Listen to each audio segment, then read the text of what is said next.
Good morning, everyone. Today, I'll be talking about estimating price elasticity using household expenditure data, and in particular, we'll be looking at how Deaton's method applies in this context. Towards the end of the presentation, I will show how this can also be done by different income groups. German, you're able to hear me well. All good, right?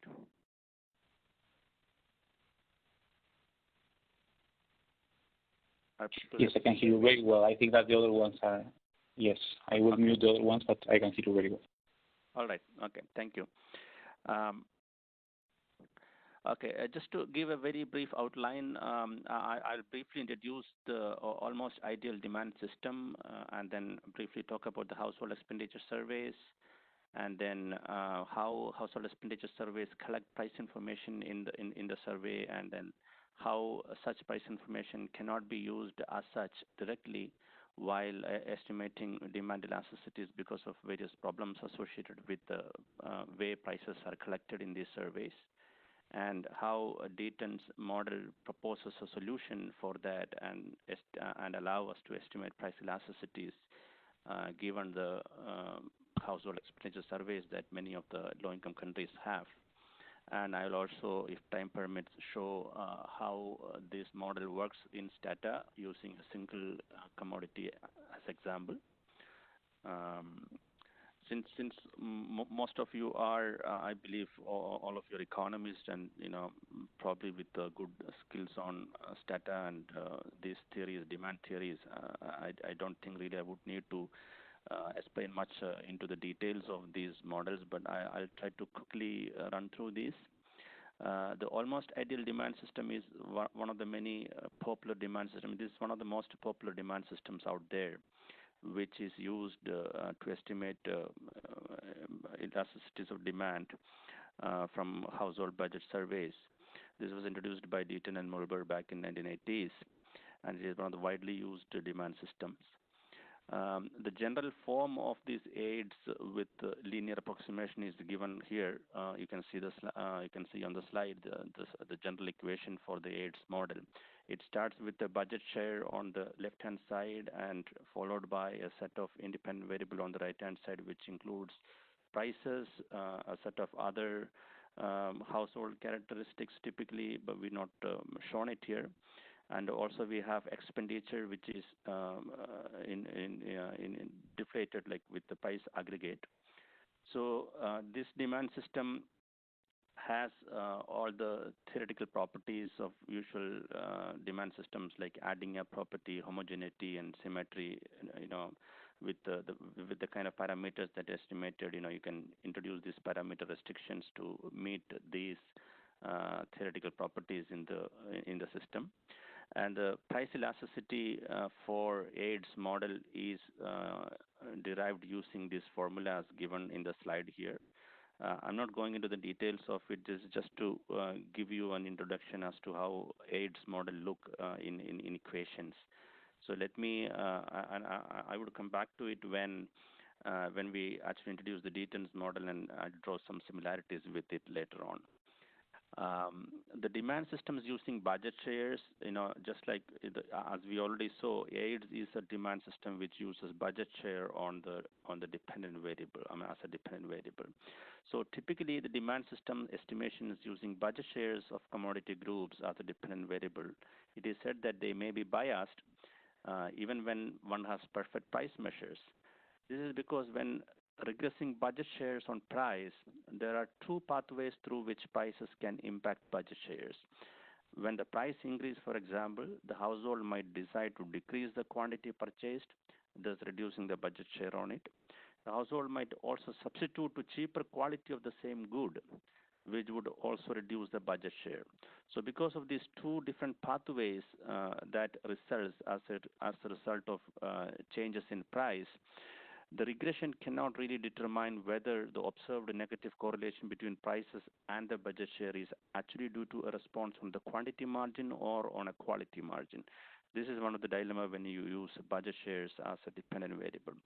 And one of the other one of the more important problem while estimating demand function is the identification problem, and all of you must be familiar with this issue when estimating demand functions.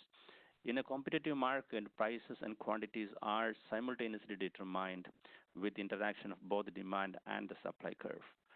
Observed equilibrium price quantity combinations, however, need not be either on the supply curve or on a demand curve.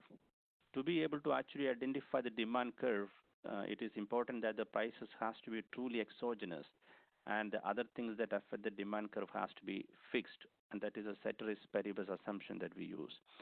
And it's typically more difficult in the time series data, but in regression analysis, actually it is possible to use instrumental variable techniques to overcome problems of identification when price variable is not truly exogenous. However, finding a true instrumental variable can be a major challenge. That said, um, let us now examine, the nature of these household surveys.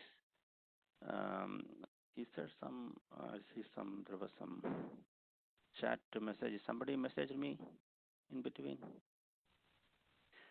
Maybe we'll take up all the questions till after the presentation is over, because I probably wouldn't be able to see some messages if something comes in between. So I'll keep going. Any questions you have, we'll reserve it for the end. We'll have some time to discuss these questions and take it up at that time. So the spatial variation in prices resulting from differences in cost of transportation, differences in border taxes, etc., can be implicitly used as an instrument for endogenous price variable. In many developing countries, it is very common that the infrastructure is not developed equally among different regions in the country. So the goods are produced in some part of the country and it is transported to some other parts of the country. So the transportation cost can vary depending on, and there may be some border taxes there may be specific state or district level local administration taxes in some locations. So because of all these different reasons, you might actually see for the same commodity, the prices can be different across different regions or different geographical locations in the country. So that is a source of genuine price variation that is across space within a country. So Deaton's model is actually making use of this spatial variation that is prevalent, especially in lower and middle income countries, as an endogenous, as an instrumental variable in effect to address the endogeneity issue of prices. So it is actually more common in lower and middle income countries because of the less developed infrastructure and transportation facilities, whereas in higher income countries where infrastructure is by and large equally developed, and the tax system is very similar across locations, the applicability of this model may be limited. Household expenditure survey collect data by clusters of households living close to each other and surveyed at the same time. This is very typical of all household surveys. There are villages identified, and then every household within a village are usually located in a very close geographical location with a very high proximity between them. So it's quite expected that these households who are living within a cluster or a village usually face the same market prices. So they don't really see much variation within them. So we see that the variation of prices within a village or a cluster is almost absent if you consider households in a household budget survey. At the same time, the cross-cluster variation in purchase is also seen, because it is possible that the prices faced by households within a village is somewhat different from the prices faced by households in another cluster in the household budget survey. So typically, this is the characteristics of household expenditure surveys that we see. All households within a cluster face the same market price. The within cluster variation purchases depends only on the income and household characteristics, whereas cross-cluster variation purchase could partly be due to genuine price variation among other factors. And this variation in price across clusters can be used to estimate price elasticity of demand. So essentially, if we are able to tap in this cross-cluster, across the cluster variation or between cluster variation in price, which we assume to be genuine price variation due to the reasons we already spoke about, it is said that we can tap in that variation to estimate the price elasticity of demand. Um, yeah. Next slide. So unit values is something we need to be given special focus when we talk about estimating price elasticity of demand from household expenditure surveys. In most household expenditure surveys, you will see that a typical household is asked, what is the amount of a certain commodity that you consumed over the last 7 days or 2 weeks or 1 month.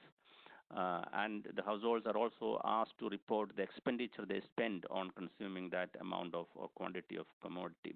So we basically have the expenditure spent and the quantity consumed for different commodity groups in a household budget survey. So what we get by dividing expenditures by quantities is basically the unit value. And one needs to know that these unit values are not the same thing as prices because of two major reasons. One is the quality substitution. The unit value is affected by actual prices and the choice of quality. Because if you think about it, as the prices rise, the consumers would shade down both quality and quantity. So the unit values tend to vary by less than the price itself. Comparisons of quantities with the unit values instead of prices will overstate the effect of price because of this problem. So when the quality of goods consumed varies over time or across regions, this unit value will become an irrelevant indicator of prices if we were to use unit value as price. So this is why when we are using the unit values from derived from the household expenditure surveys, we need to be careful about using them straight away as prices because of this quality substitution issue. Now, another major issue with respect to using unit values is the measurement errors. It is common that most of the household budget surveys ask households to report their consumption and expenditure with a certain recall period. I mean, you go and ask them, like, for example, how much you consumed in the last 30 days, and households basically report these quantities and expenditure based on their recall. And it is quite natural that they make errors or they don't adequately recollect it correctly.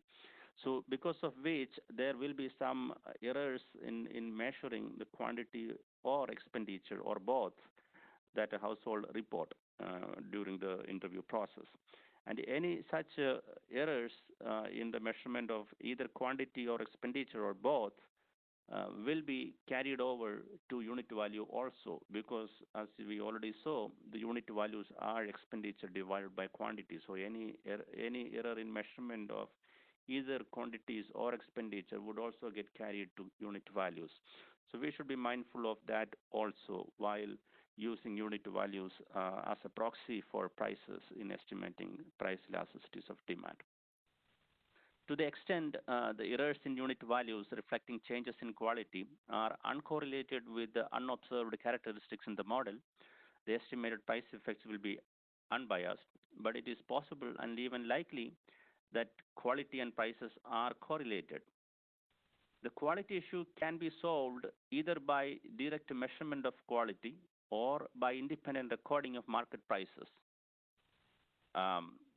If not solved, there is an identification problem coming from working with three magnitudes. For example, we are working with quality, quantity, and price with the data on only two of them.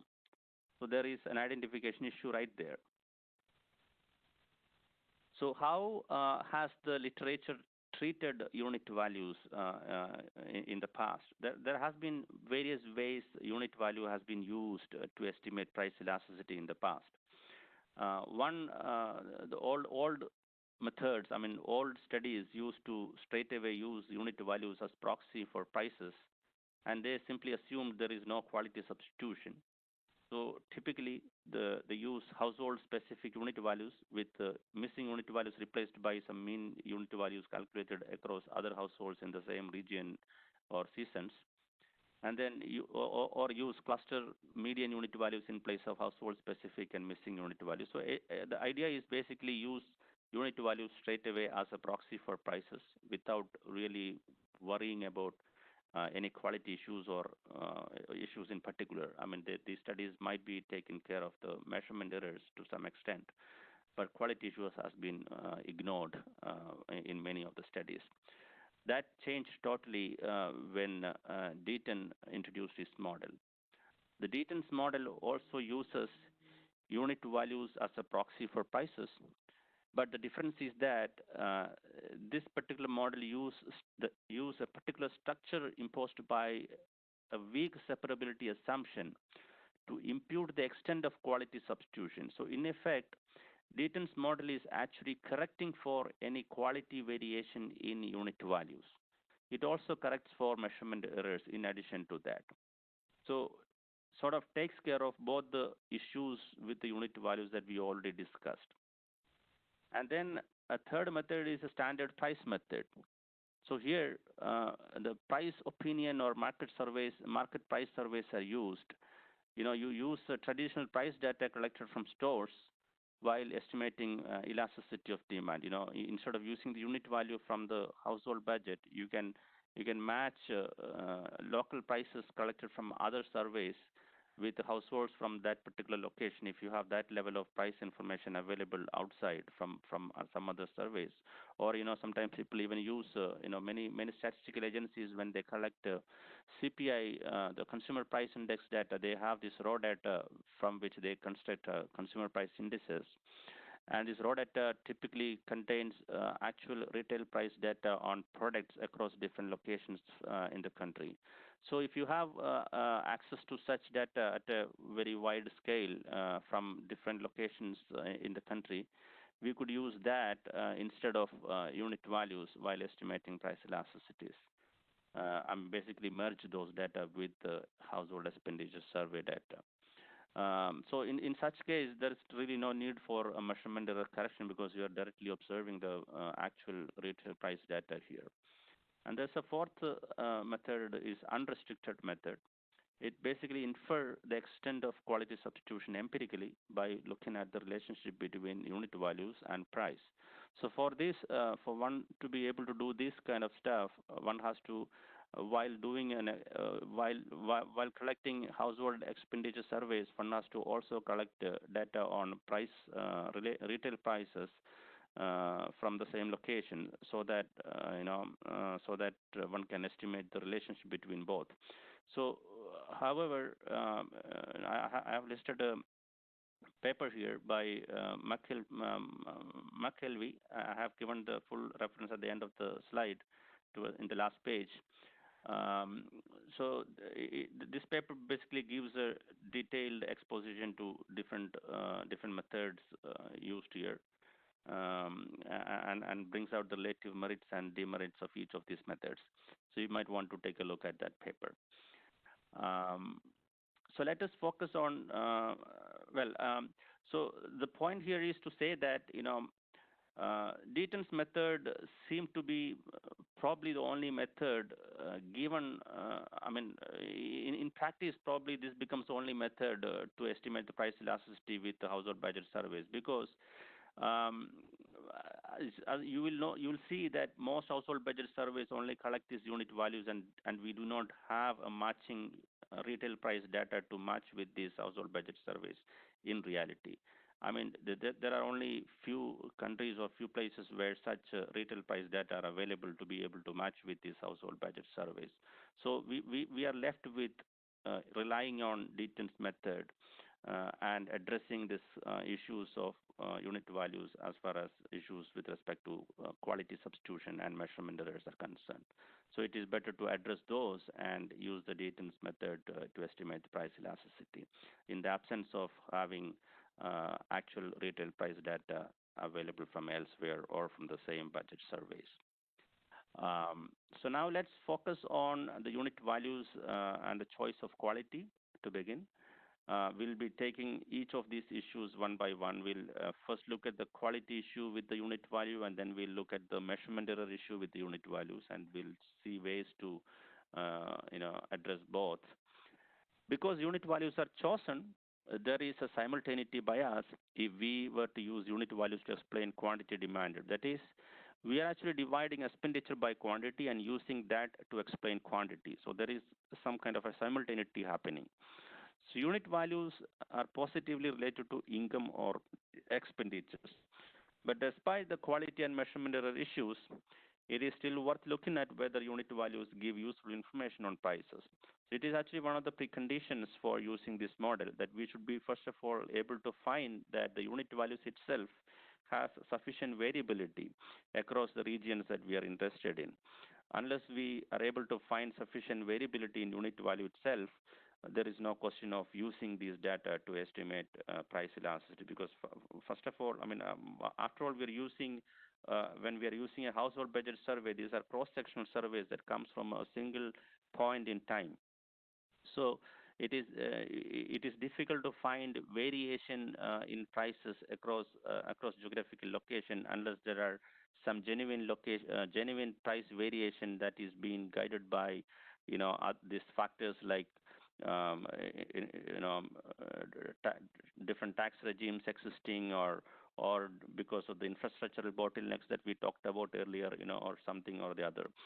So, so it is important to find this variation in unit values across different geographical regions for us to be able to use this unit value as a proxy for prices in the first place.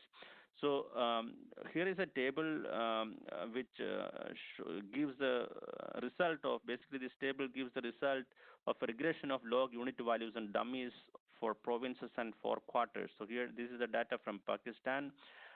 This the table is taken from Deaton's book. Um, this essentially is a result of regression of the log unit values on just the dummies of regions and seasons in a year. So you have four season, one is omitted. As you can see, it's a dummy variable, and then there were like four regions, and one is omitted. So the top panel is what I'm talking about. You leave the bottom panel aside. That's a different exercise. So the top panel clearly shows, I mean, these are basically showing the unit values for different products like wheat, rice, dairy products, meat, oils, and fats. So because the dependent variable is the log unit value, and the independent variables are just these dummies for different regions and seasons, you can see that the coefficient here, for example, minus 7.2 against wheat and against the province called Punjab. It means that on average, the unit value in Punjab for the commodity wheat is 7.2 rupees. That's the local currency in Pakistan. It is 7 rupees lower in Punjab compared to the base region, the region which is considered as the base group here. So there's quite a variation, like 7 rupees per kilo of wheat difference in price uh, between Punjab and another region, right? So similarly in Sindh, you will see that it is 7.3 rupees higher compared to the base region. So there's quite a few variation that you're seeing here. So in fact, if you look at all the commodities, you will see that oils and fats have much lower coefficients. I mean, the magnitude of the coefficient is much lower. And this is one of the reason being that in Pakistan, it used to be the fact that oils and fats used to be much more regulated. in terms of having similar prices. So the price variation itself used to be very low for this product. So that's the reason you actually see the unit values also varies a little less compared to other products. And also it is interesting to note that the variation or the magnitude in general for these coefficients are much higher for regional level dummies compared to seasonal dummies here. So in other words, it means that the variation across space is much larger in magnitude compared to the variation uh, across seasons in the within the same region, right? So spatial variation is very important, and that is the bottom line from this table. Um, the bottom panel on this table essentially shows the F statistics and R square from the regression of log unit value on cluster dummies within each region. So, for example, for Punjab region, the F and R square values gives the F statistics and R square from a regression of log unit values on different clusters within Punjab. Okay, so for different clusters, meaning villages here. So in other words, here the R score meaning R score is 0.33. It means that almost 33% of the variation in log unit values seen in the Punjab province is explained by variations across clusters. That is what this number means. And as you can see here, the R square statistics is close to 50% or more in many of these regressions. So this each F and R square values comes from separate regressions for separate products as well as separate provinces.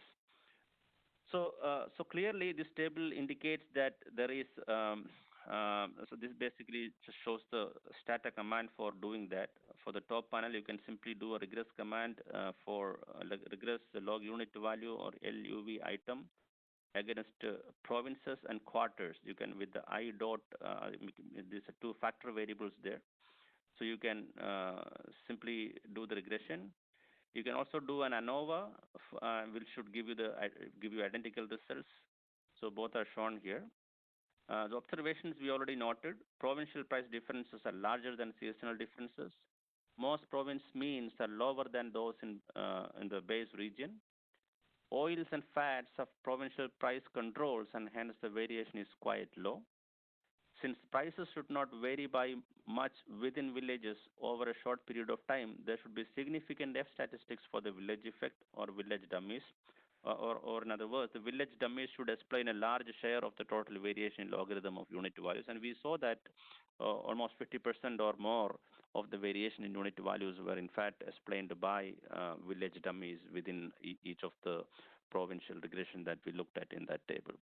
So this exercise basically tells us that if the unit tells us whether the unit values can be useful indicator of seasonal or spatial variation. So it is important to before being able to apply Deaton's model, it is important for us to carry out this kind of an exercise to see whether what percentage of the variation in unit values can be explained by variations across different villages or different clusters of interest. And that variation needs to be at least 50% or more to be able to be more confidently able to apply this model. So let us look at the quality effects in a bit more detail. The size of quality can be assessed using a regression of log unit values on log expenditure and other household specific characteristics. This is how it is modeled by Deaton in his book. You can see his analysis of household surveys, a very famous book which has a lot of issues being discussed around household budget surveys. So the chapter 5 in that book is entirely dedicated on this particular model. So you can see how he tries to model empirically the quality here. The logarithm of unit value is regressed on expenditures and a set of household specific characteristics. We have not mentioned all household specific characteristics here, but just a sample here. The beta 1, which is the coefficient associated with the log expenditure on the right hand side, is essentially the expenditure elasticity of quality from this regression. This beta 1 is known as the quality elasticity. Because unit values vary by quality and price, we already saw that the unit values vary not just by price but also by quality. You will notice that the price is absent in this regression. And ideally, prices should also be appearing in that regression to be able to explain what what explains unit values or what explains variations in unit values. We need to have both expenditure, prices, all household characteristics, everything on the right-hand side. But you know that we don't have price data, because if we had, we wouldn't be doing this exercise in the first place. We would be using the price variable straight away. So the equation should ideally have actual market price data too on the right-hand side, but we don't have that. But instead, what data suggests is that we can assume that the market prices do not vary within each village, and it varies only between villages. If we are able to make such an assumption, we could then include prices by adding dummy variables for each village. See, for example, if we were to assume that the prices really, there is no genuine price variation within village, but the genuine price variation only happens between villages or between clusters, then we need to only introduce the dummy variables representing each clusters to capture that price variation, right? And this assumption is not too much out of place in the context of a household budget surveys, typically, because in a household budget survey, as I already explained, households within a village are typically located in close proximity to each other, which means they are all facing more or less the same price in the market. And if they're actually experiencing some difference in the unit value, and that unit value is actually driven by the quality variation, because some of them may be consuming low quality products, or some may be consuming higher quality products, and that is the reason. But it is not the genuine price variation. But the genuine price variation is what you would actually see between the clusters. So Stata has an option called areg. So when you use the areg command in Stata instead of regression command, the reg, you use areg. You can use an option called absorb cluster at the end. It essentially it is as if specifying cluster dummies for all clusters in the data. Instead of specifying all clusters, typically in a household budget survey, you will have, let's say, thousands of clusters. You don't want to specify all the clusters in the regression. Instead, you can use this absorb cluster option. The beauty is that it will report the results without the coefficients associated with cluster dummies. It will only report the coefficients associated with other variables, excluding the coefficients associated with the cluster dummies. In fact, we don't really need those coefficients. We are only interested in the other variables coefficients. So this absorb cluster command works very nicely in this context. So this is one such regression. It basically is a unit value regression as shown here. It has a logarithm of expenditure, logarithm of household, the other household characteristics, etc. Logarithm of household expenditure, logarithm of other household characteristics, etc. So this is the ln n is the household size here as one of the household characteristics. Ln x is the household expenditure. So as you can see here, you can see these are basically the the quality elasticity, basically the beta 1 from this particular regression. So the Stata command for this is the areg luv item ln x, ln h size, and z. Z is basically the set of household characteristics. Use the absorb cluster option to run this command. So price control reflects in low quality elasticities, as you can see here. For sugar and oils, so you see the coefficient is almost 0.000, meaning the quality elasticity is almost zero. The coefficient of the quality elasticity is zero. In fact, we saw in one of the previous slide here also when we looked at the variation in log unit values across different regions and seasons, we are seeing that the coefficient associated with oil and fat were much lower compared to that on wheat, rice, or other products out there. And the similar result is being replicated here. You can see which are the commodities with high quality elasticities and which are the ones with relatively low quality elasticities, like oil and fat, sugar, other foods, etc., have relatively low, whereas products like meat has very high quality elasticity, and that is natural because meat is like it's like a group commodity where you have different types of meat uh, in there, included in there. Depending on the type of meat that people consume, the unit price could vary significantly, and that variation essentially comes from the quality of meat that a person choose. So even for such a product, we see that the quality elasticity is only around 0.15. So in fact, Deaton says that from based on his experiences with the different databases from across countries, he says that it is hard to see quality elasticities going beyond 0.15. This is kind of the rule of thumb, he says. So these results are separately available for rural and urban. This is from Pakistan. This table is again replicated from Deaton's book, table 5.2. The elasticity with respect to household size tend to be large and negative when the elasticity on total expenditure is large and positive. This essentially shows the increases in household size act like reductions in income. The more heterogeneous a commodity is, you typically tend to see higher quality elasticity.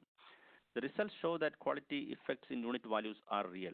So however small they are, even though the quality elasticity is 0.15, we still see that the quality elasticity is for real and it is statistically significant.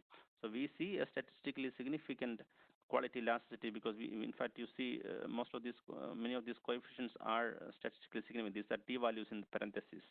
So these are very high t-values. So most of these coefficients are indeed significant. So we have a real quality problem to deal with here. That is what this data suggests. Any positive effect of income on unit values will cause price responses to be overstated because with quality shading, unit values will increase along with prices, but not by the full amount. So the beta 1 tends to 0 implies the quality shading is negligible, and we saw that only few products have that situation. For few others, many others, we have quality elasticities close to zero point 0.1 or 0.15, etc. Now, let us come to measurement error in unit value, the next important problem to be mindful of while using unit values. The measurement error in quantity will be transmitted to unit values that we already talked about. This is another reason why unit values cannot be used as prices. For example, let us say the logarithm of quantity is equal to mu plus EP ln P. And this is the standard demand function without any throwing any other variables out there. But let us say, for example, if Q and P are not really observed, either the quantity or the P are not observed, whereas instead the households report them as P star and Q star. Basically, P star is P plus an error. Similarly, Q star is Q plus an error. So both Q and P, the real Q and real P, are unobserved. What is observed is Q star and P star with some error in it.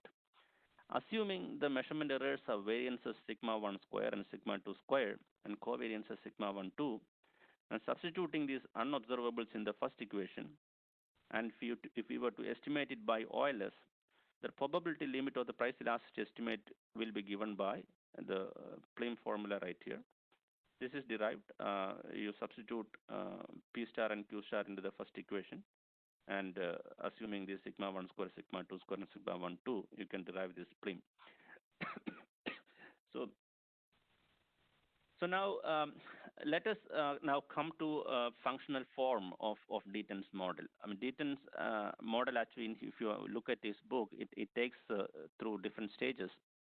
It first introduces it with a very simple quantity equation with the quantities on the left hand side and logarithm of unit values on the left hand side in the second equation.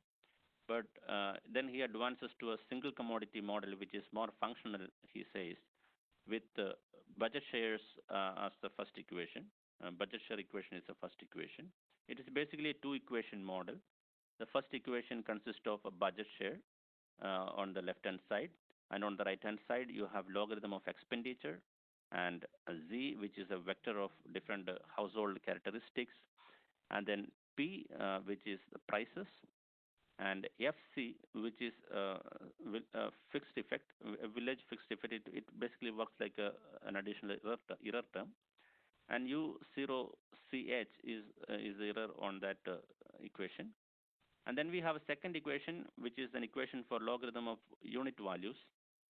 Basically, this equation models the unit value quality modeling. So logarithm of unit value is estimated as a function of, again, logarithm of expenditure, a set of household characteristics, and prices. We already saw this equation earlier, how logarithm quality equation is modeled. So since we know nothing about the prices, we have included prices in both equations, but we know that we don't have any information on prices. There is no way of finding theta or psi directly as given in this equation because we don't know the prices. But if we were to write this second equation, the unit value equation, in terms of LNPC, I mean, you take everything to the left side, keeping LNPC on the right side, and then divide it by the psi to the left side. You can express or change this equation and express it in terms of LNPC as a function of everything else, right? And then substitute that into the budget share equation in the first equation. Then the theta will be multiplied with the inverse of psi there, right? So, but if we write this LNPC in terms of the LNV, which LN unit value, income and error terms, and substitute it into the budget equation, we obtain a linear relationship between budget share and everything else. But the coefficient on the logarithm of unit value will be theta divided by psi. That is what we would get by this simple substitution here. Now, this can be estimated not by Euler's but by IV, since measurement errors will make unit values correlated with the compounded error term. But what is identified will not be price elasticity theta. In fact, the theta is really not price elasticity here, because what we have on the left-hand side is budget share. So we have to basically figure out the price elasticities from, once we are able to identify theta, we can work out the price elasticities for quantities, because what we have is the budget share on the left-hand side. So so even if we are using the IV to estimate this model, what we are actually estimating is not the theta itself, but a hybrid parameter called theta divided by psi, which will be larger than theta if there is quality shading. That is the idea. Because as you can see here, the psi on the psi is the coefficient on the unit value equation in the unit value equation. And if your beta 1, which is the quality elasticity, if quality elasticity is 0, then phi will be tending to 1. In other words, we are saying if the prices were to be equal to unit values, then the psi coefficient should be tending towards 1, right? In which case the quality elasticity beta 1 should be close to 0, right? So this hybrid parameter is what we will be able to estimate through this process of substitution here. Now, now this is time to now draw some comparison with the AIDS model that we discussed earlier. Notice that in the AIDS model, we only had a budget share equation. We had a budget share and budget share on the left-hand side, and we have a set of household characteristics and price variables, etc., on the right-hand side. Now, here we have, apart from a budget share equation, we also have an equation that models unit values, which is the unit value equation, right? So that is an addition of this model, in addition to what AIDS model typically provides. Budget share equation closely resembles the AIDS model, but unlike AIDS, the utility here depends on quantity and quality, whereas AIDS equation does not, talk about quality at all. It doesn't assume that relationship. So also averaging will remove any direct link between budget share equation and utility theory in this kind of setting. This model is a linear approximation to so Deaton doesn't want to call this particular model an AIDS model. In fact, he says at best this can be called a linear approximation to the regression function of budget shares conditional on right-hand side variables averaging over zero and non-zero purchases alike. In when we estimate the AIDS model, the AIDS is derived under the assumption that all goods are purchased, so all budget shares are strictly positive. But in this particular model, we consider both zero expenditures and non-zero expenditures.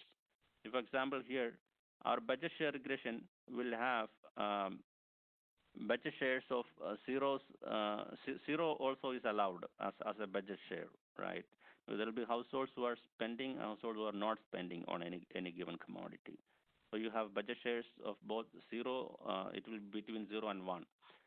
Whereas log unit value equation, the second equation, will only have the information from households who make the purchase, because you have a logarithm of unit value only for those who makes the purchase.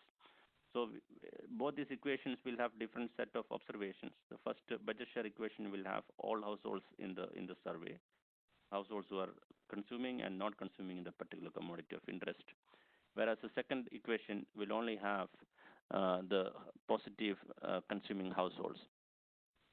So since the conditional expectation is taken over purchases and non-purchasers alike, there is no guarantee that there exists a preference that generates a regression function like this. These equations no longer are within the framework of a standard demand model where quantities are a function of price and budget. Here, consumers choose not only prices and quantities, but both quantity and quality and prices, so that expenditure is a product not only of quantity and price, but also of quantity, quality, and price.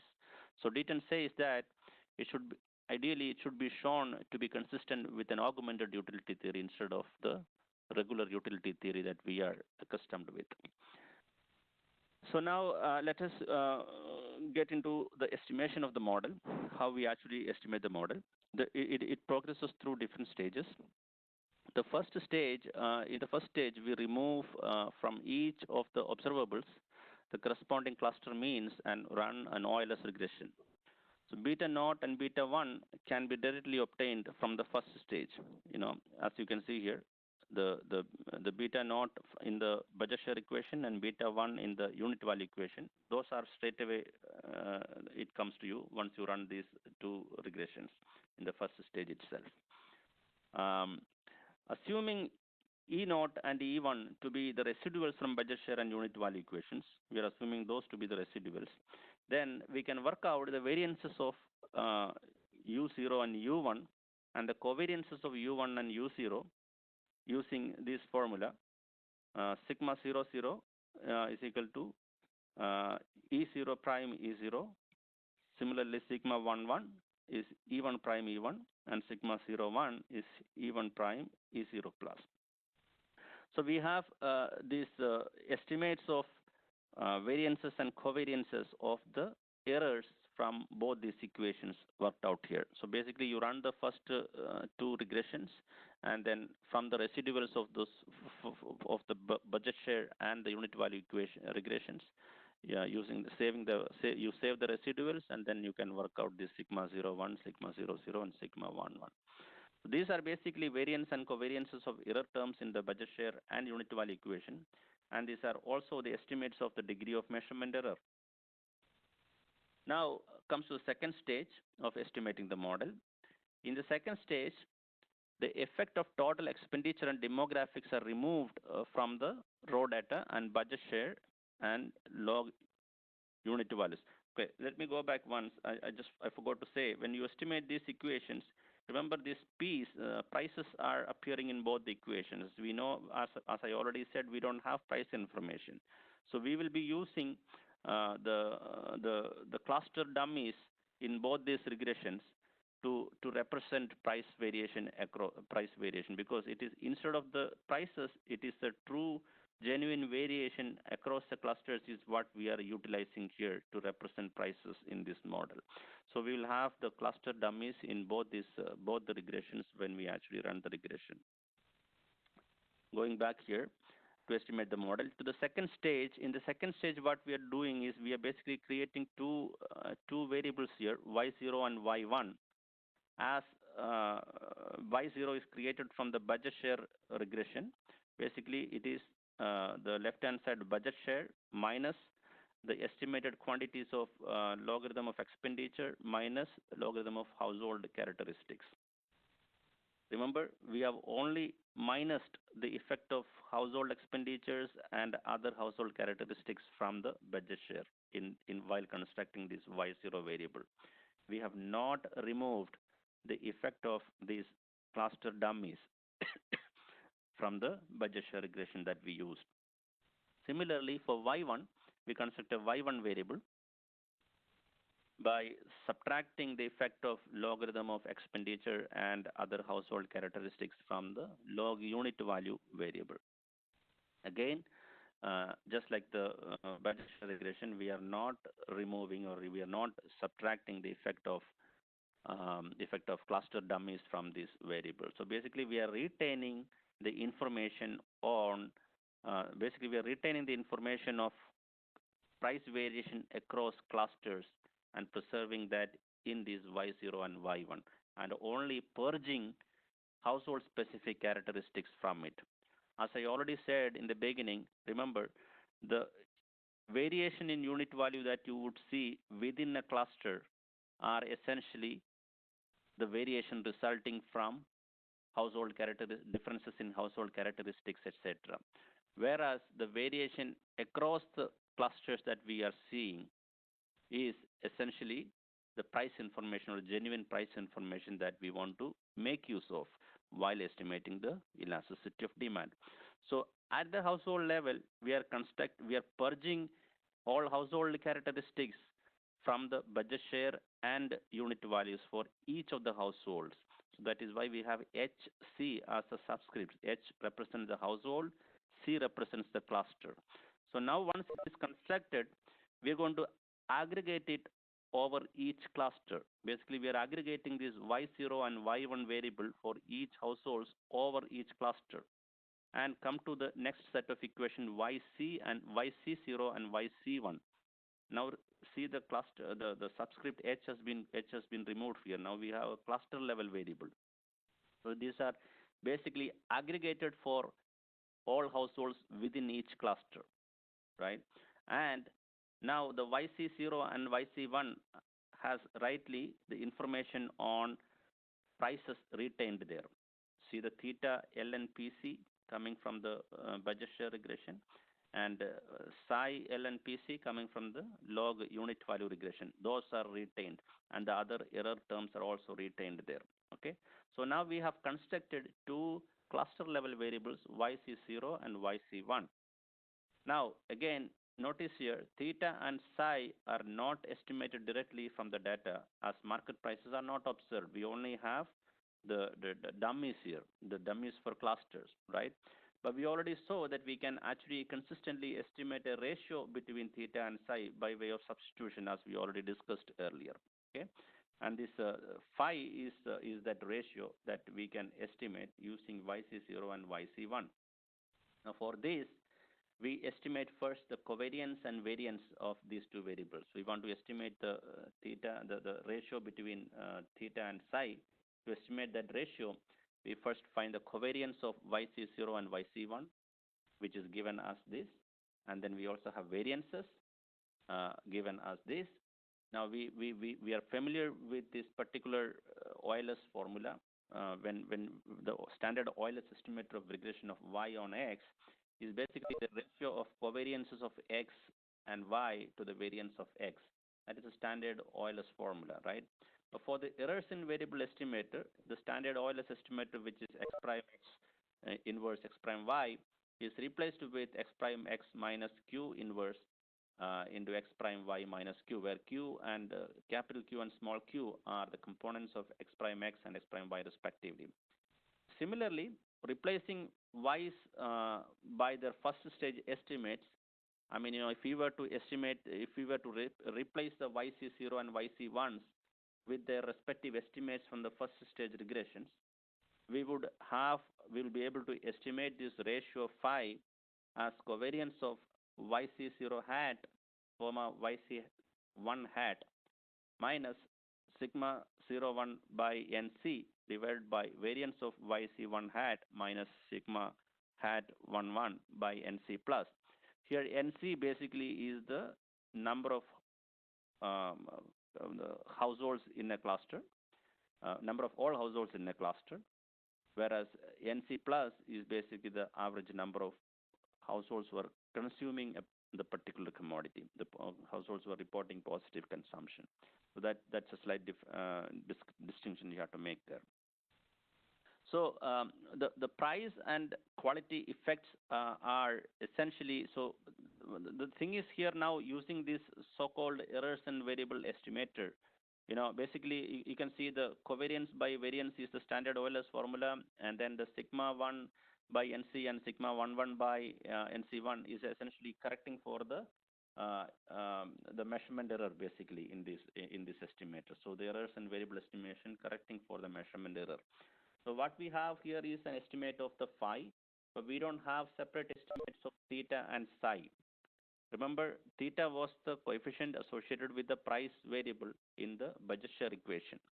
Unless we are able to disentangle this psi and theta, we are not going to be able to compute the actual price elasticities.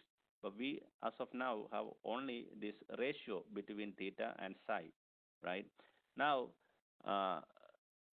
for us to be able to disentangle this, Deaton proposes a quality theory. This is the major contribution of Deaton's work. The price and quality effects are disentangled relying on a weak separability assumption.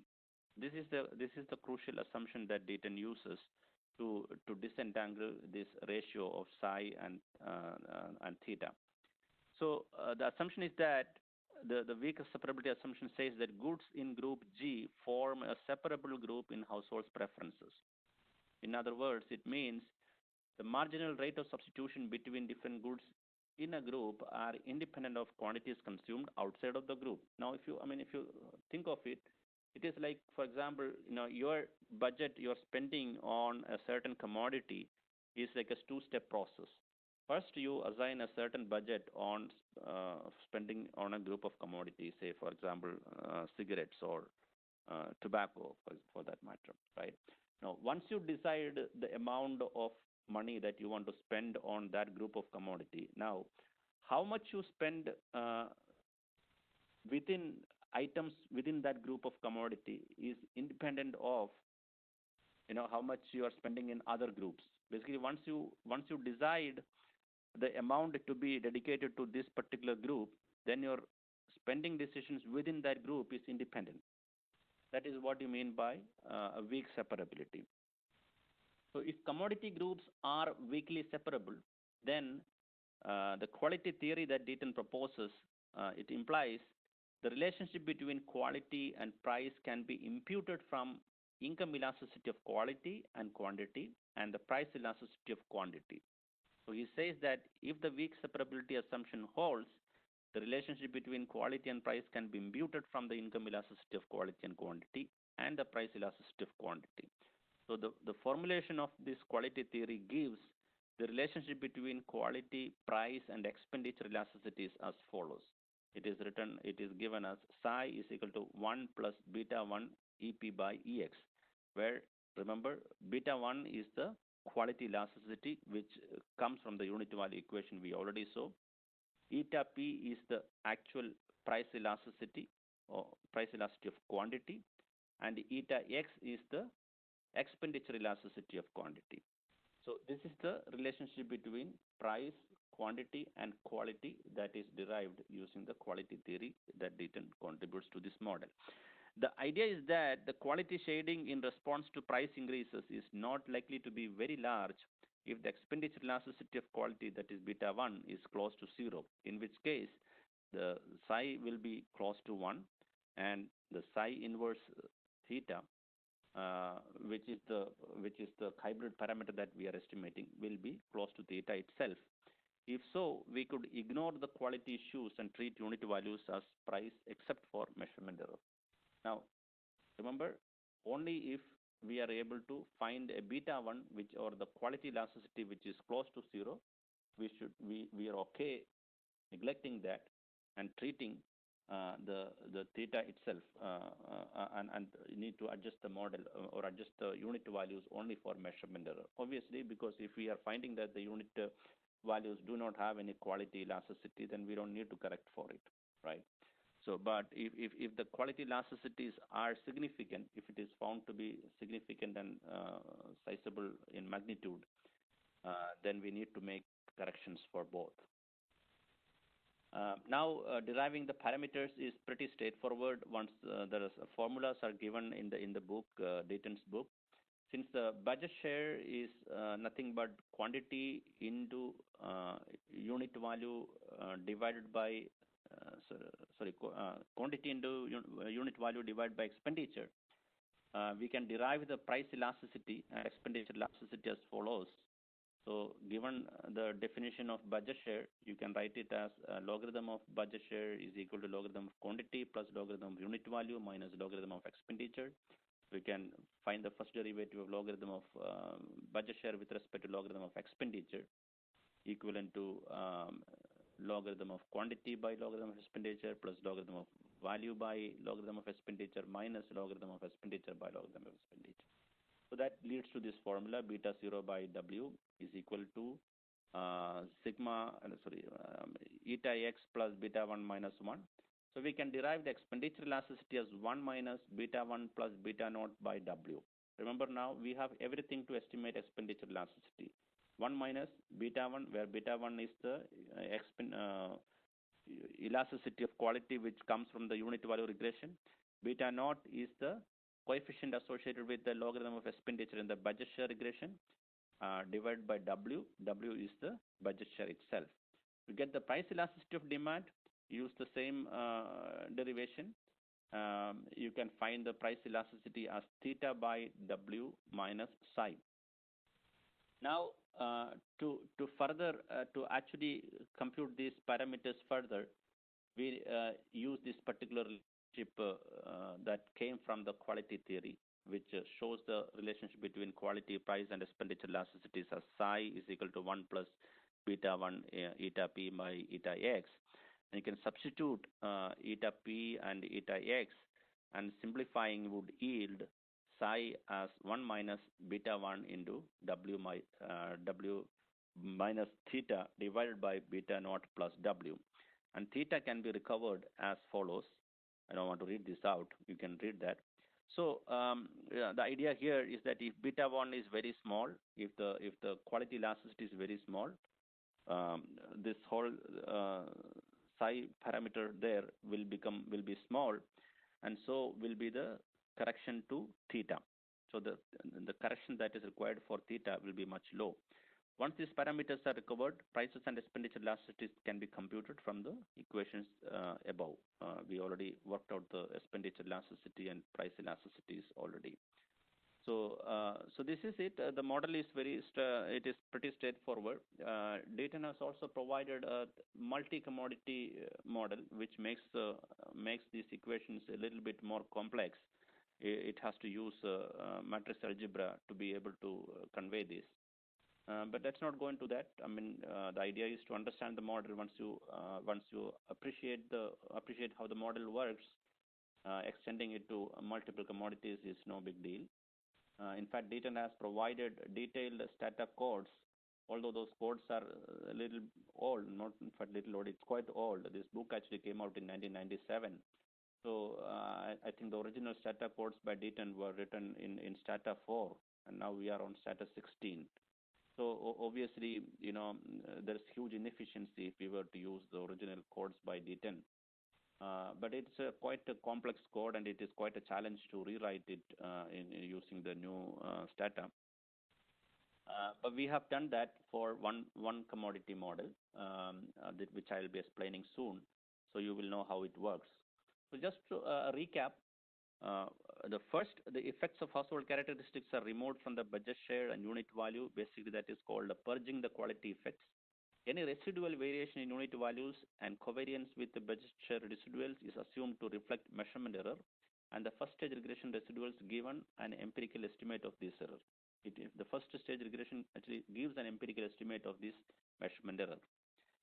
In the second stage, a between cluster errors in variable regression is applied to the adjusted average budget shares and unit values.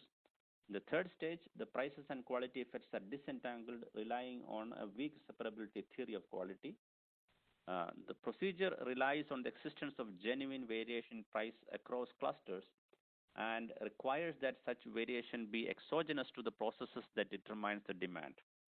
It means if village prices actually depend on demand within the village, the estimates will not be consistent for all the usual simultaneity reasons. So this is very important. If we have reasons to believe that the village prices are determined by demand within the village, that means one of the crucial assumptions fail and the model doesn't hold. The consistency properties of the model parameters depend on the number of clusters and not on the number of households. As you can see here, the actual estimation of the errors in variable model happens at the second stage after aggregating the Y0 and Y1 at the cluster level. So the regression is basically done between cluster in the second stage. So it's important to have as many number of clusters as possible. So what is also important is to have a reasonably good number of households within each cluster, because we are aggregating them, right? We don't want to, I mean, of course, we know that if you aggregate only two households, that can lead to quite a bit of extreme values, right? I mean, the mean is always affected by extremes, right? So it is good to have more number of households so that a lot of problems will be averaged out while aggregating it to the cluster level variable. But it is more important to have more number of clusters for the consistency properties of the parameters that are estimated. In fact, Dayton's experiments show that this estimator actually performs adequately well even when there are as few as only two observations per each cluster, meaning as few as two households. Also, this model works reasonably well. The intra-regional variations, and the people who have used this model, sometimes arbitrarily create clusters. Sometimes they create larger clusters so that they think that the more households can be brought in the cluster, so the averaging will be better. Of course, it will be better, but there is also a risk because on the one hand you are reducing the available number of clusters to work with in the second stage, and on the other hand, it is also possible that then some intra-regional variations in unit values because of the spatial variation will wrongly be treated as measurement error when the clusters are artificially aggregated, and it can bias elasticity estimates. So we don't want that happening. If there is genuine price variation existing between two villages, and if you were to put those two villages together to make a more aggregated larger village or a larger cluster, then it means a true genuine variation with price variation within these villages are now going to be treated as measurement error within a village, and that is something you don't want happening. Similarly, increasing the number of clusters is more important, as I already said, than increasing the number of observations within each cluster. So now let's look into the application, go into the application of it. First, scrutinizing the data, as I already said, you check the reported unit values against actual prices to see whether there is actual price variation or actual unit value variation that is happening across space, and definitely check for outliers. Clean every explanatory variables used. I mean, these are all things that you do for any econometric analysis. I don't need to emphasize this enough. Then create cluster appropriately with the objective of creating as many clusters as possible with reasonable cluster size. keeping in mind the limitations of cluster size and household size that I already discussed. Assumption of no price variation within each cluster requires both geographical proximity of the households and that households be interviewed at approximately the same time. See, so far I was only focusing on, I was emphasizing on the geographical proximity of the household, but you should remember that it is also important that these households within a cluster are interviewed at the same time. Otherwise, you would find genuine price variation within a cluster if these households within a cluster are interviewed across different times. But normally, in most of the household surveys that we have come across, it is quite normal procedure that the households within a cluster are usually interviewed at more or less the same time. I mean, typically within a span of a week or so. So this is not a major concern in typical settings. Preparing variables, we need to have a set of variables, basically generate the necessary variables. Of course, as you by now you know what are the variables that are required. Typically, we need the budget share variable. We need the variable on unit values. So we need to create those. We have to have a set of household variables to control for the impact on unit values. So those are typically household sizes, average age of household, average education of the household members, or maximum education in a household, education of the household head. I mean, these are. This list is definitely not an exhaustive list. I'm just listing a few variables that the literature in the past has used in similar studies, and dummy variables to characterize households into social, ethnic, occupational, religious, and income groups. Dummies to indicate the location of the household in terms of whether they live in a rural area or urban area or different provinces, etc. So these are all different control variables that goes into the budget share and unit value equations to purge off their effects and basically take out the effect of only the genuine price variation that prevails across clusters. That is the idea. So now the steps that is described in the subsequent slides are essentially taken from the toolkit. Many of you probably are aware and probably have already read the toolkit. We have a toolkit on using household budget surveys to to work on different issues on tobacco control.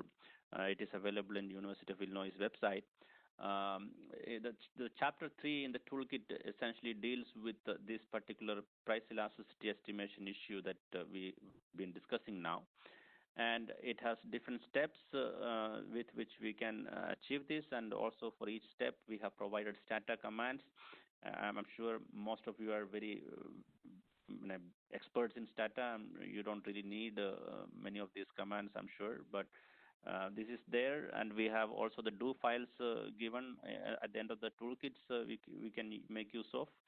And as I already said, Deaton has provided full stata codes in his book, which also you can use to produce the results, no problems. Only thing that the code is a bit involving, because it's quite complex, because that code is written for a multi-commodity model. So the step 1 is to derive the unit values and budget shares. You basically divide the reported total expenditures on the particular tobacco products or of your interest. Let's say if it is cigarette that you're working with, you will basically take the expenditure on cigarette and the quantities purchased on cigarette and divide one by the other. For each household, basically, you are computing a unit value here. The VHC, XHC, and QHC are respectively the unit value, expenditure, and quantity of cigarettes or any other tobacco product in household H located in cluster C. And the stata commands, these are very basic. Generate UV-SIG is equal to EXP-SIG and Q-SIG. EXP-SIG and Q-SIG are the variable names for expenditure on cigarette and quantity on cigarettes that we already have. And then we generate a logarithm of that unit value. LUV-SIG is equal to ln of UV-SIG. And we also create a budget share variable for cigarette as expenditure cigarette by expenditure total. And because we are using all households, the households which reported zero consumption as well as households who reported positive consumption, we replace the BS-SIG is equal to 0 wherever BS-SIG is missing. Meaning missing means when you create the BSCAG variable, because it is dividing expenditure on cigarette by expenditure total.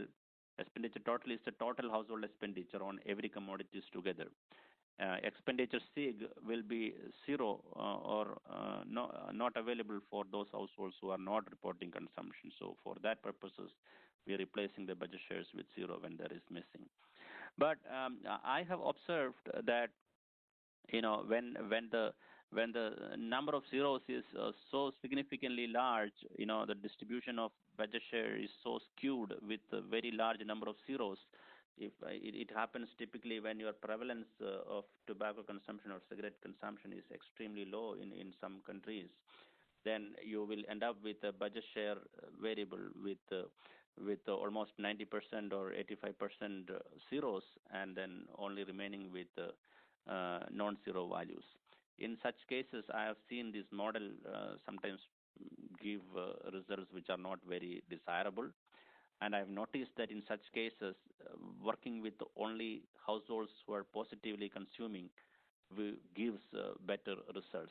But in that sense, we will be estimating a so-called, more like a conditional demand is what we'll be estimating then, because we are only working with households who are reporting positive consumption and not including all households.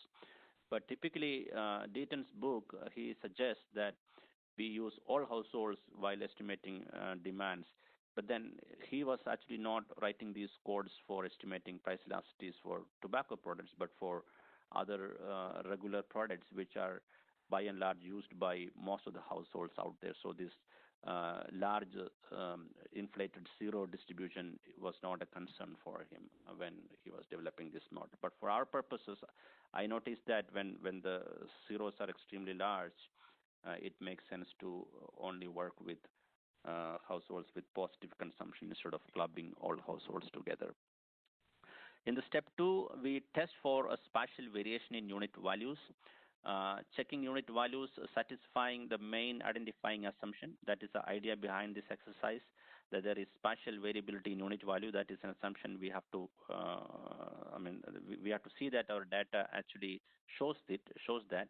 So this can be done by using an ANOVA to divide the total variation unit values into within cluster variation and between cluster variation. A significantly large F statistics for the ANOVA exercise leads to the conclusion that unit values vary across geographical space or clusters. A significant F statistics and an R-square value of around 0.5 is what is desired as per Deaton. The stata commands are very basic. ANOVA, LUV-SIG, clast.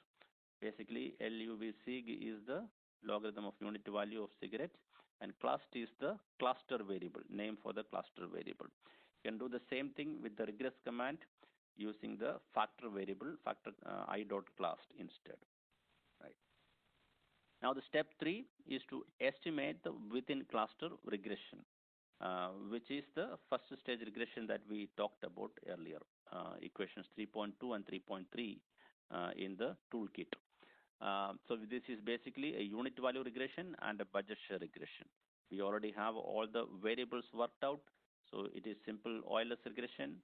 The unit value equation allows us to check for the presence of quality effect. We discussed that the beta 1 gives the quality elasticities. Similarly, beta naught also we can work out from this example, and I already mentioned that the pi c here, pi c and on both equations, they are price variables, and we don't have the prices with us, but instead we will be using dummies for clusters in both these regressions to represent price variation across space. So the unit value equation allows us to check for the presence of quality effects. A positive and statistically significant beta 1 would suggest presence of quality effects. No cluster fixed effects in this regression. So here you have only U1HC. The FC cluster fixed effect is not coming there. Budget share equation is a standard demand equation where the cigarette budget share, a proxy for demand, is a function of the household income, household characteristics, and prices. steps 4, I'll discuss these steps 2, 3, and 4, and then introduce the starter codes to you. The step 4 basically is to obtain the cluster level demand and unit values. Basically, we would strip the household level demand and unit value of the effect of household expenditure and household characteristics and then averaging across clusters. The primary interest is to estimate the elasticity at the cluster level using cluster demand and cluster unit values stripped of all other factors. So as I noted earlier, we are creating these two cluster level variables YC1 and YC0. They are estimated values.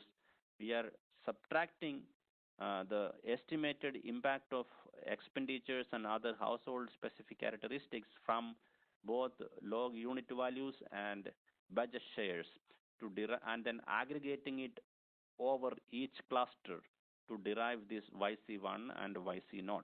Now let's see how it works in Stata when we implement it. So estimate unit value regression and measurement error variance first.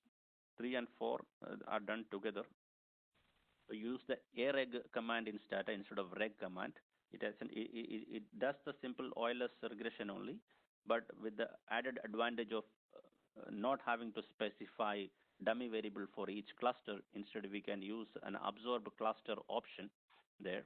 So we run this regression, and then we define a scalar sigma 11, which is basically the sigma 11 we had defined earlier, the variance of the error in from this regression.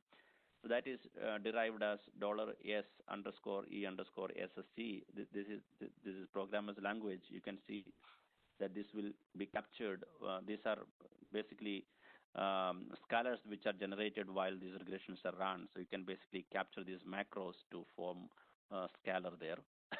So you define this scalar sigma 11, and then you also create a scalar B1, which is basically the coefficient associated with the log expenditure variable, and that is nothing but the beta 1 we talked about. That is the quality elasticity beta 1. So we are basically storing that for subsequent uses, and then we are also predicting the residual of this regression into a new variable called RUVSig, residual of unit value of cigarette here is predicted here. And then now we are generating this Y1C variable here. You remember the Y1C and Y0C. So this is a Y1C, and this is because it is for cigarette. I'm using the subscript sig there. So Y1 variable. So this is basically subtracting the LUV sig. You subtract estimated impact of expenditures and other household characteristics, etc., from the log unit values of cigarettes, and store that in a new variable called Y1sig. So this is run right after the areg command. In this order, as it is written here, you can first define the scalar sigma 11, then scalar beta 1, predict residuals, and then generate this Y1sig, no problems. Similarly, now come to the budget share regression. Again, you do the same areg command with the same set of household characteristics and other variables on the right-hand side using the absorb cluster option. You predict the budget share residual, predict the residuals again, and then you define the sigma 22, which is the variance of residuals there. And then we have the B0, which is the beta naught which is the coefficient of logarithm of expenditure from the budget share regression. And then you create the Y0 variable again as before by subtracting estimated impact of all these right-hand side variables from the budget share variable. And now you run another regression again using the areg command of RUV, the residuals from the unit value regression on the residuals from the budget share regression. The idea is that is how you generate the sigma 1, 2, right? So we want the covariance, basically covariance between the two residuals. So to do that, we run this regression array command again between the two predicted residuals from both the regressions, and then store that covariance into sigma 1 2 as a scalar. So that is stored there. Now, step 5 is a cluster level regression. We saw that this can be done with an errors in variable estimation. In fact, all that we did in the previous two slides here through these codes, we were basically generating the values we want for each of these. We already have defined y0c and y1c. We have variance of yc1 defined, covariance defined. We have sigma 10 and sigma 11 defined. NC plus and NC are to be still calculated, which we'll do now. The identifying assumption is that the prices vary between clusters and not within clusters. Given this, price elasticity is obtained by seeing how cluster level demand responds to changes in cluster level prices. So in the step 5, this is how we implement this in Stata. Prepare the data for between cluster regression.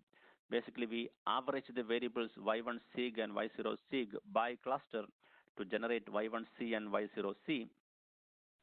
And then you basically, before averaging, you have to sort the data by cluster so that every households within the cluster comes together, and then generate y0 c and y1 c. So y0 c is basically the mean of y0 sig by cluster. So that is a stata command, egen y0c is the mean of y0 sig by cluster. And then we are also generating n0c, and similarly, n0c is basically a count of y0 sig by cluster. Basically, the number of budget shares, households which are, n0c is basically the total number of households within each cluster. Similarly, you create y1c and n1c using same commands, and then you sort the cluster once again. Now that we have created y0c, n0c, y1c, and n1c, we will see if you now go and examine the data, you will see that every household within the cluster will have identical values. So we don't, since we are going forward, we are only doing a cluster level regression. We need to retain only one observation per cluster. So we can simply keep just one observation per cluster and drop everything else from the data. And that is what is done here. By cluster, you are keeping only one observation. So this is the stata code command used for that. And again, generate two other cluster level variables, n0c and n1c, indicating the size of the number of all households in each cluster, n0c, and the number of households reporting positive purchases in each cluster, n1c. Remember, we wanted that for this particular formula. We wanted NC plus and NC. Those are the ones that are being generated here. Using these, we estimate the average cluster size for all households, that is N0, and the average cluster size for households with positive consumption of cigarettes, that is N1. So A mean, the arithmetic mean, is what Deaton uses to arrive at these averages, because I believe we wanted to be a little bit more conservative here. Instead of using, it is the harmonic mean that is being used here instead of the normal arithmetic mean. So the A mean command for N0C, and you store the harmonic mean from that command into a scalar called N0. Similarly, you run the A means command for N1C variable which we created, and then create the scalar N1 as the harmonic mean from that. So now we have N0 and N1 variable generated. We have now everything that is required to work out or to estimate this phi variable. Sorry, this phi parameter here, the hybrid parameter phi. And this is simply using that formula. Between cluster regression of y0c on y1c gives the estimate of the ratio of phi is equal to theta by psi. the numerator and denominator of which are the coefficient of unobserved prices in equation 3.3 and 3.2 respectively. Instead of doing the actual regression, one can simply estimate this hybrid parameter using an errors and variable estimator. We already discussed it, for which we use the estimates of for y1 and y0 as well as the measurement error variance and covariance as estimated from the first stage. So basically these different steps here. Through this, we are essentially defining that hybrid parameter phi in the end. We first correlate the y0c and y1c, find the covariance, and then the scalar s and r are defined. Numerator and denominator for that phi variable is defined, and then the phi is generated as a scalar phi is equal to numerator by denominator, which are already defined in the steps below, steps above. Okay, so I hope you understood it so far. And now what is remaining is simply using these equations and translating these equations into stata code. So we have the elasticity of price is given by theta by W bar minus psi hat, where W bar is the average share of household expenditure on cigarette in the sample, and psi and theta the estimates of the coefficients on the unobserved price terms in equation 3.2 and 3.3 respectively, and they are recovered as follows. These equations we already saw. So basically these stata commands are essentially estimating those parameters one by one. Because we already have the W bar is now being defined here, the mean of the W's, the mean of the budget shares, and then all the other scalars like zeta, theta, psi, etc. are all using the same formula being translated into stata codes, because we already have most of these already worked out. So the elasticity is basically EP is the theta by W bar minus psi is defined as EP, that is elasticity variable. You do a list command, it will list the elasticity for you. Now it just lists the single number for elasticity. Elasticity coefficient is what is listed. The program doesn't give you the standard errors for it. For us to be able to find the standard error, we have to use a bootstrap method to find the standard error for this. So that is what is being done here. It's just a simple bootstrap program available from Stata. Many of these steps that we already discussed now are being replicated here, and the bootstrap will basically repeat the exercise about 1,000 times, and that is what it will then list the standard errors associated with the elasticity coefficient that we estimated. That is the idea. Now, estimating price elasticity, estimating income or expenditure elasticity is the last step, where we have beta 1 is the estimate of the coefficient on total household expenditure in equation 3.2, and beta naught is the estimate of the coefficient on total household expenditure in equation 3.3, and the stata commands are given here. These are very straightforward. You can estimate the EXPEL, which is the expenditure elasticity of quantity. Now you can use the same program to derive the standard errors associated with the expenditure elasticity also. We have provided this in the toolkit. I'm not repeating it here. Now to estimate the work, and now to estimate the thing by income group, all we need is to basically define different income groups, right? Usually it is better that we have 3 different income groups. You have a low income, middle income, and a high income group. So for that, we can simply generate a income variable. Basically, in situations like this, we have the total household expenditure as a proxy for income that is available to us.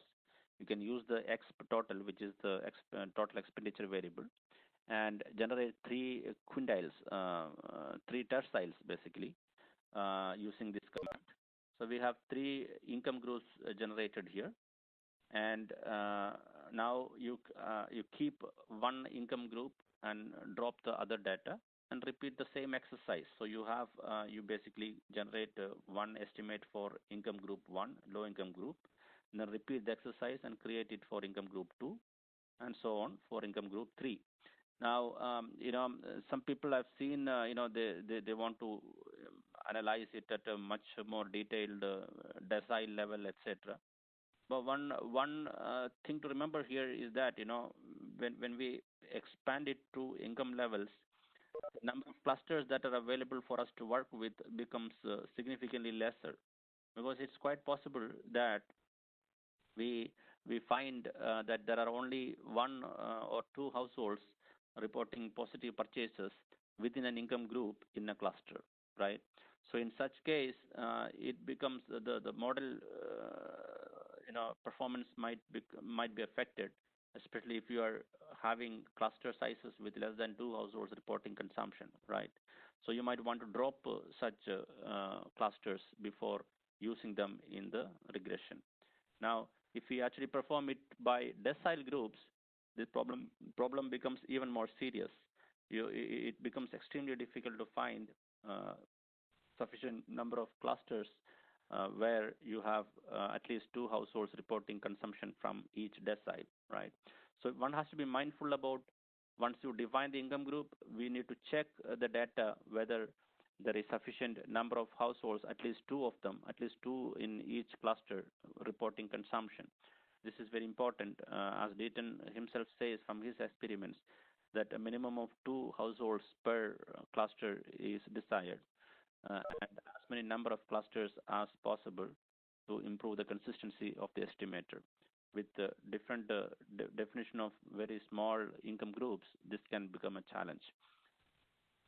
So I think that's it, and here are some readings for you. I conclude with that. I'm sorry, since this is a webinar, I really do not know how people are reacting into it, and whether people are following what I'm talking. I have no way of knowing it.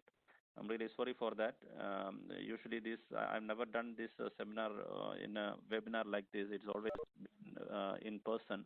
So I could actually gauge, people's reactions and see whether they are actually understanding and they are with me or not, and that helps me.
Okay, I have a question. Good morning. Here in Mexico, good morning, everybody. This is Luis Huesca. Hello? Hey, hello? Yes, can you hear me? Yeah, I can hear you. Go on. Hi, everybody. Hello. I wonder about the seeds model.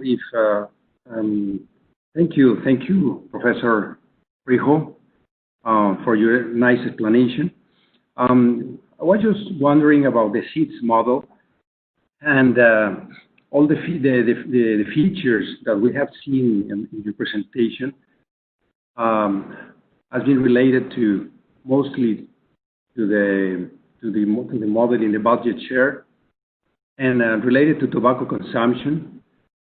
Just trying to figure out if to make it easier to apply the seeds model and not to relate all these problems of clusterization related to tobacco consumption as a single item. If you can tell us something short about it. Well, The question would be how to deal with with these problems in the seeds model in short. Can you elaborate what the seeds model? I'm at a loss actually.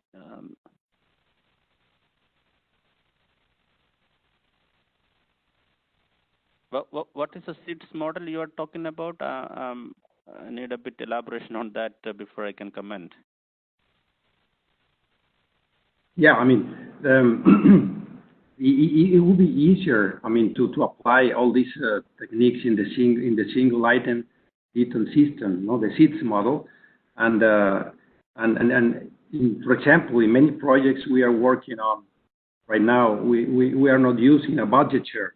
We are just using tobacco consumption. So I was just wondering that it would be easier for the service, household service, to detect that we have a lot of we have the right number of clusters, about the number of two within each household. So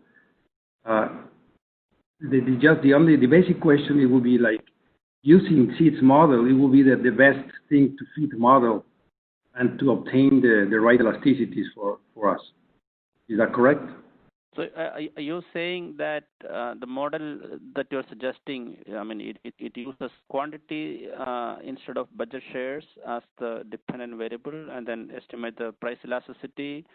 But on the right hand, on the left hand side, instead of budget share, you're using the quantity straight away, but on the right hand side you have unit values or prices.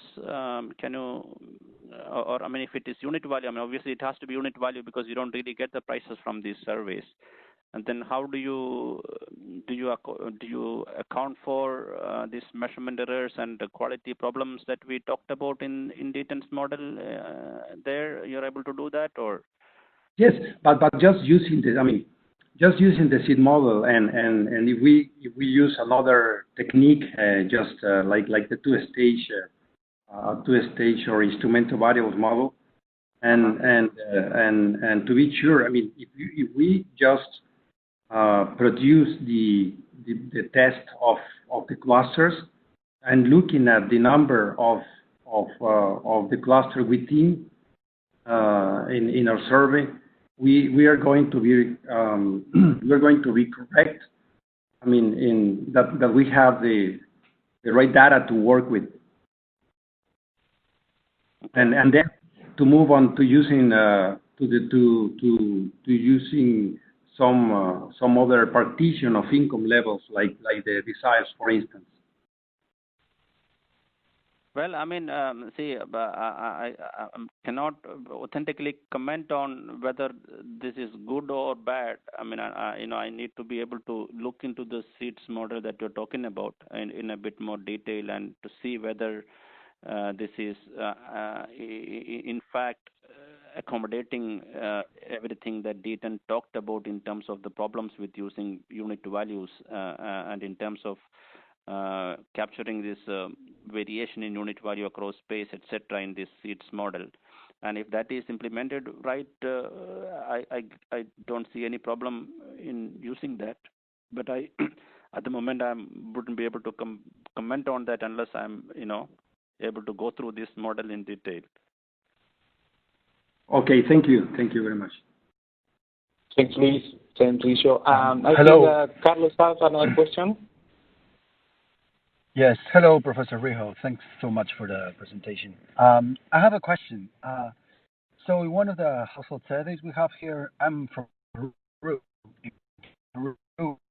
We have information about the total expenditures. So Also, your the voice quantity is consumed. We breaking. have also a I'm not question related able to to the hear. brand consumed. I will repeat the question because Carlos, we are missing you. He's asking about a survey that they have in Peru. The survey report information on expenditure, quantity, and brand information. Do you think that using that brand information can be useful to deal with some of these problems? Well, I mean, are you also able to estimate the prices separately for brands? I mean, the expenditure and quantity on each brand separately? Yes. Well, I mean, if you have sufficient sample size to estimate I mean, enough of households reporting consumption on different brands and corresponding quantities and expenditure associated with these brands, I don't see any problem applying the similar model and extend it to different brands and seeing their on-price elasticity as well as cross-price elasticity between these brands. I'm sure this is definitely extendable to that, provided you have sufficient data to do that. If you have otherwise data on consumption and quantity, I mean quantities and prices, there's no reason why you should not do this with all the brands together and estimate a multi-equation model. I mean a multi-commodity model. Right, and that will be kind of the change, right? So instead of using a single commodity, we'll use a multiple commodity. In fact, Dayton's model actually the actual starter codes that are given in the toolkit also, we have the full commodity model where you can actually introduce number of commodities. So you can introduce number of different brands there. So you have 5 different brands you want to study. You can actually look at estimate the price elasticity for different brands and also the cross price elasticities between them. The model perfectly allows for that. Great. Thank you very much.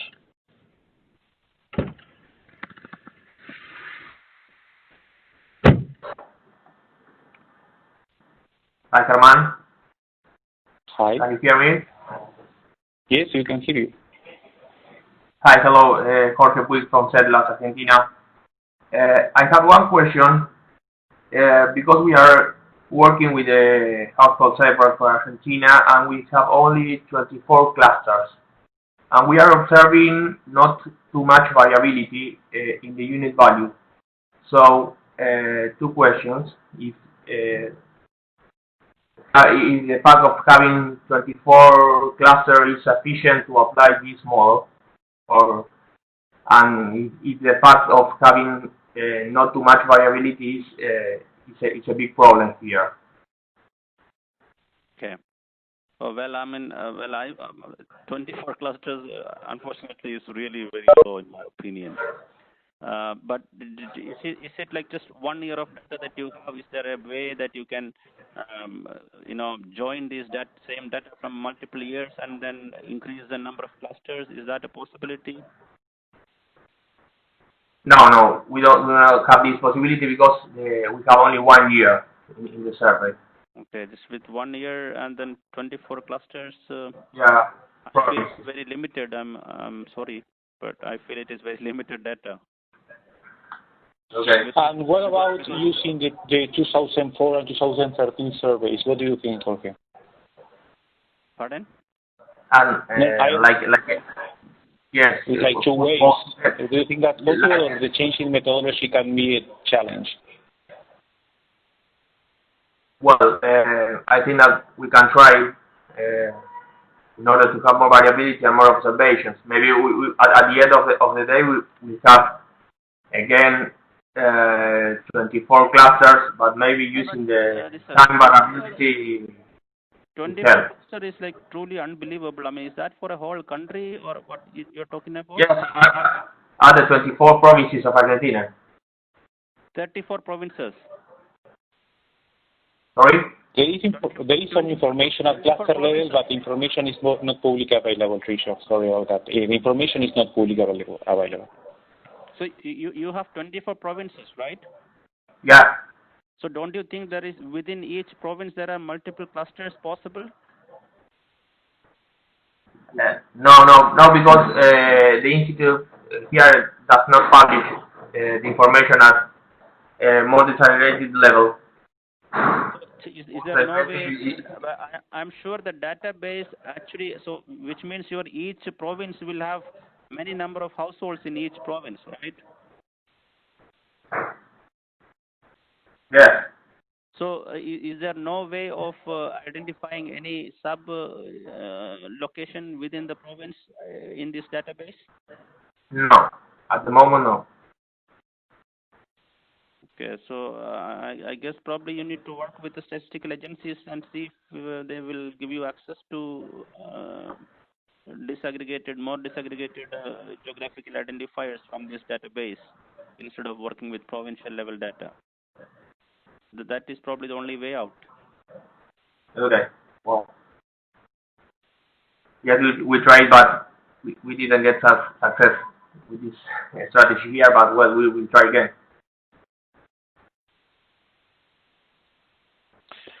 Okay, we are finishing the call. If anyone have any short question to share, it's a moment. If not questions, probably we can think in the presentation. I will be sharing the record of this presentation and we can keep talking. And if more questions or more concerns are in relation with this model, we can think in having a new webinar soon. So, any question? Yes, sure. Yes. Yes. Hi, Dr. Rijo. My name is Alejandra Macias, and I would like to know if we can use this methodology for a panel, and how could you do that? Because we have like 5 rounds of information of household surveys, but they are not it's a cell panel, it's not a proper panel. So could we use this methodology with this information? Absolutely. So you just need to define your cluster by the original cluster identifier and year identifier also. So joining the years and original cluster identifier, you can create a new cluster basically. And then the important thing when see, it is basically repeated. It's not like it's like a repeated cross section. It's not really a true panel, right? So you basically club all these cross-sectional data from different rounds into a single database, and these will be different households from different rounds, no problems. But you need to have one year identifier for each of these different rounds of data, and then you define a new cluster variable with the year as one variable, and then original cluster in each of these original cluster variable in each of these rounds as another variable, and you can define a group variable as a new cluster, and then that it actually really works well for you because you have much more number of clusters to work with. You also have much larger variation across clusters because you're working with the data from different years. But one important thing to note is that when you are clubbing or combining these data from different rounds, you need to basically price inflate. Use proper inflation adjustment to deflate all the expenditure values from different rounds to a common deflator. And that is when then you need to apply the same model, and it works fine. And in fact, we have done that in some studies. There's a study in India by Emmanuel Gundon and others who have actually used a similar methodology. This is an NBER paper you can look up online, which estimates price elasticity for tobacco products in India from multiple rounds of surveys belonging to different years. So this is absolutely fine. Thank you. Okay, just one question. We could use a locality as a cluster variable. It is really good for unit value variance. Definitely. Ideally, a cluster should be a small geographical location, like a village in a rural area or a small urban block in an urban area. So ideally, you would see a cluster consisting of just a few 5, 6, or 10 or 15 households, not more than that. That's a typical cluster size in most household budget surveys. So it's up. That is exactly what we want. We want households in a small location so that they are all facing the same market prices. Okay. Thank you very much.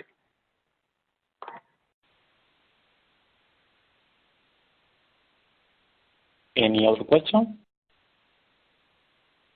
Okay, we are running out of time. Thanks, Rijo, and thanks for all of the participants for this opportunity. I think that we will be checking the code and the slides and for sure the toolkit.